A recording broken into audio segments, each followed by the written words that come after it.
I copied the paper diagram and built a makeshift shelter inside the freezer to block the cold. It helped against the freezing wind, but my body still couldn't withstand the extreme temperature. Even when I tried to rest, the skin on my arm froze directly to the floor.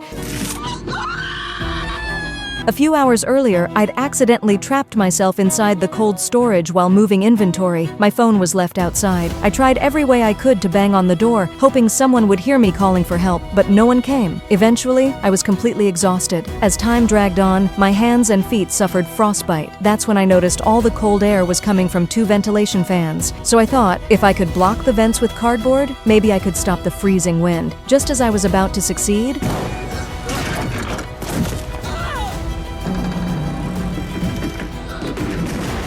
one wrong movement caused me to fracture my foot. The pain was overwhelming. I completely broke down. At this point, the freezer temperature had dropped to -17 degrees. I collapsed into a corner, drained of all strength. Then I suddenly remembered the lighter in my pocket. After checking that it still worked, I immediately lit everything I could. The temperature inside began to rise. For a brief moment, the pain and the cold started to fade. But just as I thought things were turning around, the thick smoke made it hard to breathe. That's when I realized, in a sealed freezer, smoke could be even deadlier than the cold. I quickly smothered the flames with cardboard. The cold rushed back instantly. Then I noticed a piece of paper that hadn't fully burned. Using cardboard boxes and storage racks, I built a simple shelter. At last, it blocked the cold air from the fans. I don't know how much time passed. When I woke from unconsciousness, I realized my exposed arm had frozen to the floor. I was terrified, but I knew the longer I waited, the more tightly my arm would freeze in place. I forced myself to act and pulled my arm up with all my strength. The tearing pain from my skin freezing and ripping nearly made me pass out.